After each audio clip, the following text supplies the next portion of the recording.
Buat kalian yang sampai saat ini masih bingung, masih galau karena TikTok Shop ditutup, dan kalian yang memang menjadikan TikTok Shop atau TikTok Affiliate sebagai satu-satunya sumber penghasilan, kalian pastinya ketar-ketir. Gak usah bingung, gak usah khawatir, video kali ini aku bakalan share ke kalian sumber-sumber penghasilan apa saja yang bisa kalian dapatkan dari sosial media selain dari hanya mengandalkan TikTok Shop atau TikTok Affiliate. Pastikan kalian tonton videonya sampai habis, jangan di skip ya, supaya kalian gak gagal paham, oke? Tapi sebelum ke videonya, pastiin kalian udah tekan tombol like-nya dan di subscribe ya. Dan jangan lupa juga untuk nyalain lonceng notifikasinya, supaya kalian gak ketinggalan informasi-informasi menarik lainnya dari aku seputar tips mencari cuan dan tips-tips lainnya, oke? Halo, assalamualaikum warahmatullahi wabarakatuh. Kembali lagi di channel aku. Oke, video kali ini akan seru banget karena sekarang aku akan membahas tentang sumber-sumber penghasilan apa saja yang bisa kita dapatkan sebagai konten kreator di dunia digital atau di dunia media sosial selain dari keranjang kuning. Belajar dari kasus kemarin bahwasanya sekarang TikTok Shop udah nggak ada lagi, atau ya mungkin menghilang sejenak. Tentu saja sebagai penggunanya yang memang mencari cuan di TikTok, kita pastinya nggak bisa dong hanya menunggu keputusan dari TikTok dengan tidak melakukan apa-apa. Kita nggak bisa buang-buang waktu kita gitu aja dengan hanya diam. Apalagi mungkin ada di antara kalian yang memang mengandalkan TikTok sebagai satu-satunya sumber penghasilan kalian. Itu pastinya sangat berat ya.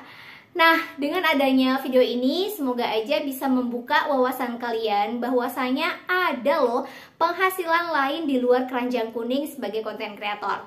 Bahkan beberapa poinnya udah aku rasain sendiri, walaupun masih ada beberapa yang belumnya. Tapi karena kita sama-sama belajar, semoga kedepannya kita bisa sama-sama merasakannya. Jadi buat kalian yang selalu berpikir bahwa bikin konten itu hanya live, bikin konten itu hanya menautkan keranjang kuning, jualin produk orang lain, kemudian laku, dapat komisi, selesai. Konten yang kalian bikin hanya sekedar itu. Padahal masih ada beberapa cara yang bisa kita lakukan dan kita bisa menghasilkan penghasilan dari hasil video yang udah kita bikin. Jadi sekarang kita ubah rumusnya ya. Yang tadinya kita bikin video, bikin konten itu agar FYP, banyak followers, banyak engagement, jualin produk orang lain, terjual dapat komisi. Coba sekarang kita ubah, aku bikin video, aku ngonten untuk ngumpulin followers, yang mana nanti followersnya kita itu yang kita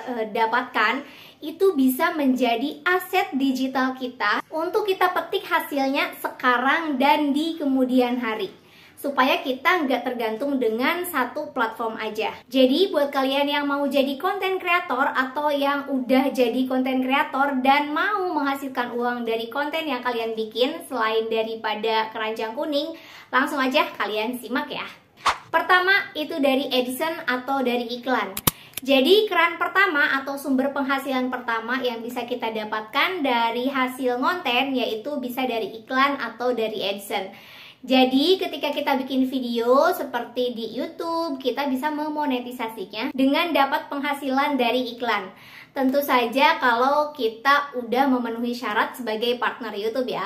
Tapi ini jelas bisa menjadi passive income untuk kalian karena kalian bisa mendapatkan penghasilannya itu sekarang dan di kemudian hari.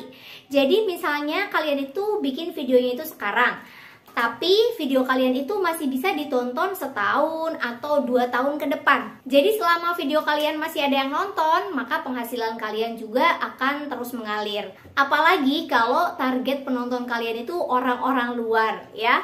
Wah, itu gurih banget karena penghasilannya juga akan lebih besar. Sumber penghasilan yang kedua dengan membuat konten di media sosial yaitu kita bisa mendapatkan uang dari hasil endorsement. Percaya atau enggak teman-teman, kalau kita bisa punya followers, itu berarti kita punya aset digital yang mana kita bisa dibayar lebih mahal untuk endorse dibanding dengan orang-orang yang kerja kantoran tapi nggak punya followers. Ini benar teman-teman, karena kita tuh punya aset yang kita bangun dan orang-orang juga banyak yang percaya sama kita. Jadi bukan nggak mungkin kalau kita bisa dapat penghasilan yang lebih gede dari orang-orang yang kerja di kantoran gitu ya.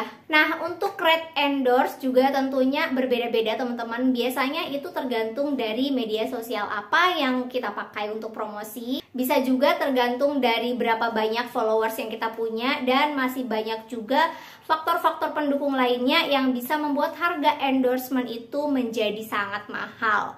Oke, kita masuk ke poin yang ketiga, yaitu jualan produk fisik milik sendiri atau milik orang lain. Siapa yang bilang kalau jualan produk fisik itu cuma bisa lewat ketok-ketok rumah doang? Zaman sekarang dari konten juga kita bisa jualan produk. Aku tekankan di sini ya, produk-produk fisik ya teman-teman. Jadi produknya itu bisa kita pegang, bisa kita sentuh, seperti kita tuh jualan kerudung, jualan baju, sepatu, tas, dan lain-lain. Tentunya karena kita udah bangun akun dan punya followers, untuk jualan produk fisik mau milik sendiri ataupun orang lain pastinya akan lebih mudah untuk promosi, dan peluang untuk closingnya juga akan lebih besar dibandingkan kita tuh bisnis atau jualan produk tapi belum punya followers. Karena sekali lagi, followers kita itu adalah aset kita. Oke, kita masuk ke poin yang keempat, yaitu jualan produk digital. Nah, karena kita berada di dunia digital, dunia media sosial, kita bisa jualan produk digital juga teman-teman. Bisa milik sendiri ataupun milik orang lain ya. Contohnya, seperti kita jualan e-book, jualan template, rekaman webinar, video series ya. Yang sekarang video series tuh fiturnya itu ada di TikTok baru-baru ini. Nah, kalian bisa kayak gitu teman-teman. Walaupun aku belum coba sih ya. Oke, kita langsung masuk aja ke poin nomor 5. Di nomor 5 ini kita bisa jualan jasa. Nah, bikin konten atau bikin video di sosial media juga bisa mendatangkan peluang untuk kita yang punya keahlian khusus untuk menjual atau mempromosikan jasa yang kita miliki, baik jasa fisik maupun jasa digital ya. Misalnya kita punya skill edit video. Nah, kalian bisa tuh manfaatin skill edit kalian.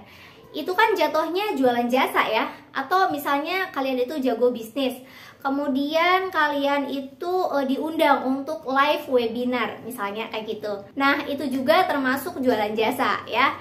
Tapi masuknya jasa digital.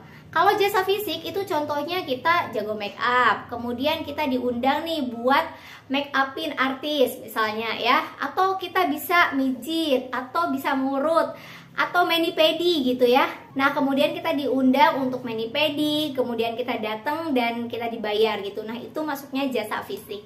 Nah, itu termasuk jualan jasa ya teman-teman. Dan itu kita bisa lakukan kalau kita punya media sosial, kita punya konten di media sosial kayak gitu.